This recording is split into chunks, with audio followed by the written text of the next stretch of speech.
So Chandra is currently the VP of Products and Customer Experience at CommonFloor.com.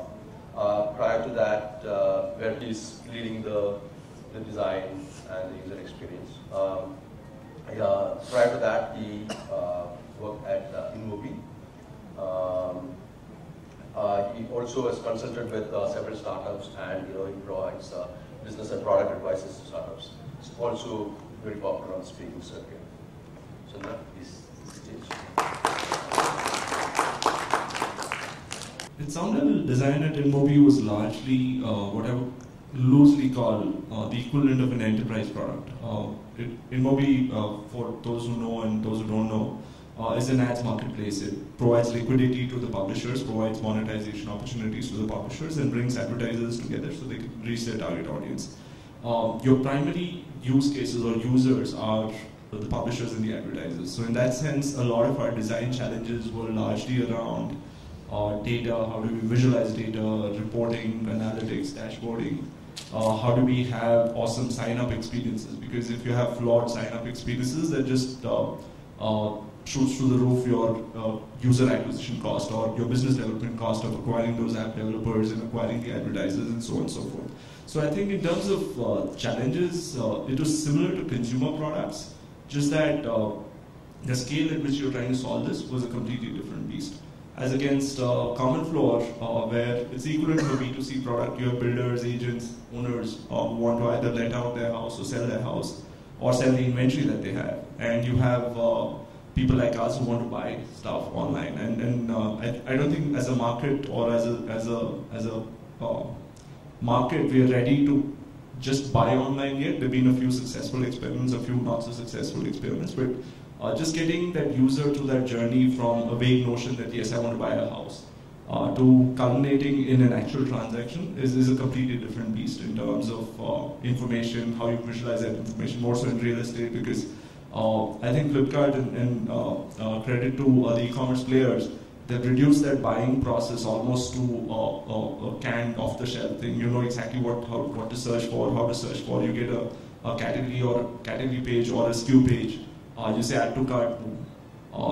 In real estate, we're trying to grapple our heads that how do we kind of let you know that this unit that you're considering is actually 30 feet away from the boundary wall, which overlooks a fairly filthy nala, if I could use a Hindi word. And how do you provide this perspective to the user who is deciding, should I waste my Saturday or Sunday actually traveling out to check out this place or not? So I would say the class of problems is completely different. Equally difficult challenges to deal with. In terms of structure, in terms of precedents, I would say CommonFloor possibly is a higher order design challenge because no one's cracked it really yet. When you do these hires, right, when you do, I'm sure you would have gone through like a lot of interviews already at CommonFloor. What exactly do you look for? Like in a CommonFloor kind of example, like an example is being like problem solving skills, like you would say principles. Does he understand the how this thing works? Does he understand the information design? Can he take on these complex problems? So there are several ways you could actually go about doing this. So in your experience, how have you gone through it? But I would also love to hear which was the most difficult position to hire for? Role to hire for, yeah. I would second what Ravi mentioned, that this is possibly designers in general, and just generalizing all disciplines within design, are possibly the most difficult people to hire for. I think as a product market, product management was at this state possibly 10 years back. It was difficult to get a product manager. It's not that bad now, but design continues to be a challenge.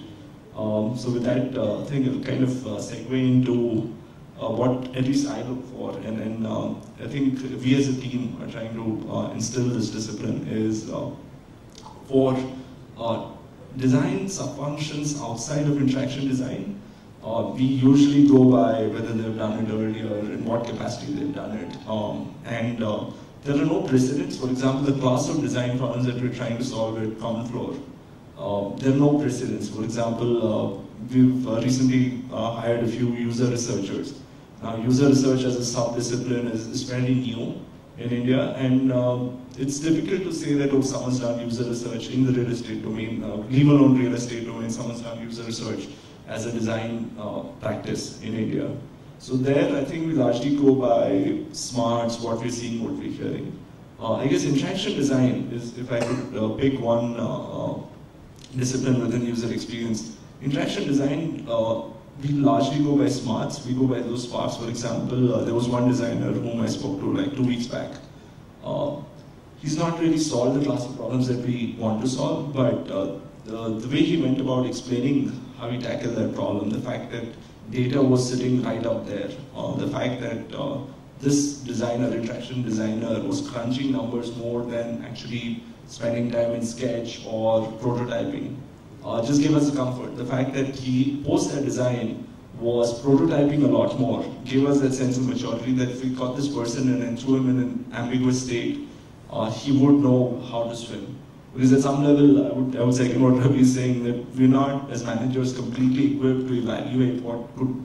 We can pass an opinion. For example, if someone asks me what is good design, I might have an opinion or two, but I can then decodify that into steps A, B, and C, almost down to an algorithm, possibly not. So we wanted, or we look for people with spark, people who can come in, people who are making the right noises, who have done their previous work the right way, and have the intellectual horsepower to go figure out a new domain. For example, you throw him from designing, say, Google AdWords experience, to throw him at commerce, or throw him at real estate, throw him at cab services and whatnot. Someone who at least has the intuition to transfer some of that learning to the new role.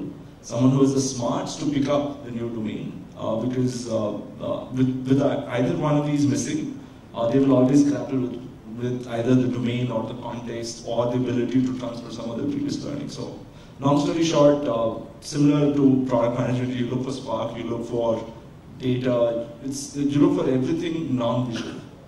And then we've been fairly lucky enough, everything non-visual then gives us a very good sense that if I throw him an abstract problem, he would treat it from first principles rather than say these are the precedents or this is how I can make it look better and stuff like that.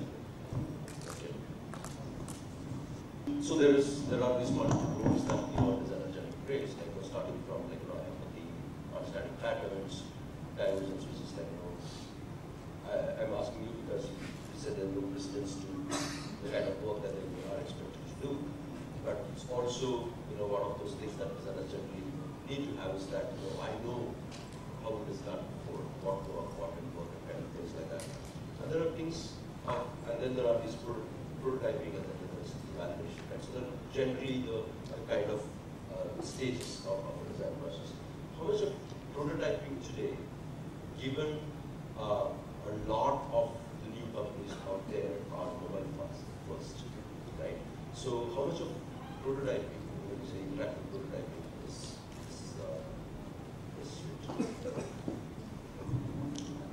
I would say, if the question was how important it is, I would say that should be the only way that designers should communicate. Just to kind of give people, if I were to wear the product hat for like 30 seconds, design is just a manifestation of the collective intent, perspectives of a bunch of individuals. In a startup, it could be a founder, product manager, the head of sales, designer, and so on and so forth. And invariably, a lot of these conversations get stuck in terms of visual aesthetics. Very less attention goes to that when I launch this app, exactly what would be the first screen, what will that splash screen, the visual aesthetics of that communicate about the brand. What would happen when the app loads up in a zero state? What would be the first thing that the user would see in an app like, say, real estate? Would you expect him to search? So there are lots of these questions that it goes into either an endless vortex of like hundreds of meetings. And we figured out, unfortunately, pretty lately, that the best way to cut through all of this decision making and this chaos is just to prototype. And thanks to awesome prototyping tools, I would say going forward, at least conceptually, all of our app feature releases, the mandate to the design team is like within a month or 2 months, there's no mocks, there's no sketch. It actually has to be a prototype that's installed on our app. May not pull data from the database, that's perfectly fine, but it should be something that you can touch, feel, fire up on your job, fire up at the bus stop and say, oh, this is how my experience would look when I'm trying that micro interaction and so on and so forth. So, long story short, I think if you're a mobile-first company and you're not prototyping, but you're doing it the old school way, don't even bother. I mean, you can like cut that decision-making cycle to a tenth if you just quickly prototyped and then everyone just plays around with it. And it need not be something that's awesome. I remember vividly 6 months back, a couple of us didn't have access to some of the better tools. We just took pieces of paper, scanned them, used something called POP, and just like notionally identified hotspots in the image, and you just navigate and it gives you a feel that, oh wow, what we were thinking is actually not going to work in the field when you build the app. And just being able to cut like 4 months of app development cycle because of this insight is good.